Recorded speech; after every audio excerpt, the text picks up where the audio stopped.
নমস্কার বন্ধুরা, blogs and cook with চন্দনা চ্যানেলে সবাইকে স্বাগত জানিয়ে আজকের চলে এসেছি আরও একটি দুর্দান্ত স্বাদের রেসিপি নিয়ে। দীর্ঘদিন ধরে যারা জ্বর বা পেট খারাপের অসুখ নিয়ে ভুগছে, তাদের যখন মুখের রুচিটা চলে যায়, তাদের মুখের রুচি ফেরানোর জন্য এই রেসিপিটা একদম পারফেক্ট একটি রেসিপি। চলো রেসিপিটা শুরু করে দেওয়া যাক। আজকের আমি বানাবো গাঁদাল পাতার বড়া, যেটা মুখের রুচি আনতে খুবই সাহায্য করে এবং যাদের পেট খারাপ থাকে তারা যদি গাঁদাল পাতার বড়া বা বাটা খায় খুব কিন্তু তাদের উপকার হয়। তো আজকে আমি গাঁদাল পাতার বড়া ভাজবো। তার জন্য এখানে আমি নিয়ে নিলাম বেসন।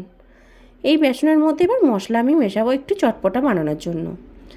তার জন্য দিয়ে দিলাম হাফ চামচ লঙ্কার গুঁড়ো, হাফ চামচ হলুদ গুঁড়ো, পরিমাণ মতো লবণ। এরপর এর মধ্যে 1 চামচ জোয়ান মেশাবো আমি। তারপর দিয়ে দেবো সামান্য পরিমাণ বেকিং সোডা। তারপর সব শুকনো উপকরণগুলো খুব ভালো করে আগে মিশিয়ে নেব, নিয়ে অল্প অল্প জল দিয়ে একটা ব্যাটার তৈরি করে নেব। আর এটা মাথায় রাখতে হবে, এই ব্যাটারটা কিন্তু পাতলা করলে হবে না, একটু ঘন করে কিন্তু ব্যাটারটা তৈরি করতে হবে।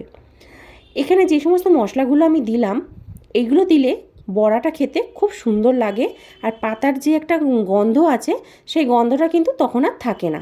অনেকে এই পাতার গন্ধর জন্য কিন্তু খেতে পছন্দ করে না, তো নাম শুনলেই বলে না এই পাতা খাবো না। কিন্তু এইভাবে যদি করা যায় তাহলে কিন্তু অনায়াসেই, কাউকে যদি না বলা হয় যেটা কি পাতার বড়া, তাহলে কিন্তু সে অনায়াসেই খেয়ে নিতে পারবে। তো জোয়ানটা দেওয়ার ফলে কি হবে, এর স্বাদটা কিন্তু আরও দ্বিগুণ হয়ে যাবে। আর দেখো বন্ধুরা, আমার এখানে ব্যাটারটা কিন্তু রেডি হয়ে গেছে।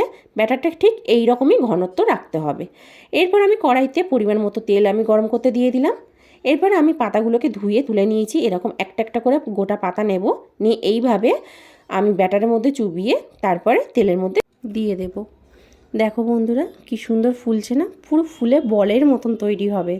দেখতে কিন্তু ভীষণ মজার, খেতেও সেই রকমই মজার। কেউ চট করে ধরতেই পারবে না যেটা গাঁদাল পাতার বড়া। যারা গাঁদাল পাতা কোনো দিনও খায়নি তারাও কিন্তু খাবে। কথা দিলাম, তোমরা বাড়িতে অবশ্যই একবার হলেও ট্রাই করে দেখো। যতটা দেখতেও সুন্দর ততটা কিন্তু খেতেও সুন্দর। ঠিক এইভাবে আমি প্রত্যেকটা পাতাগুলোকে আমি ভেজে নেব।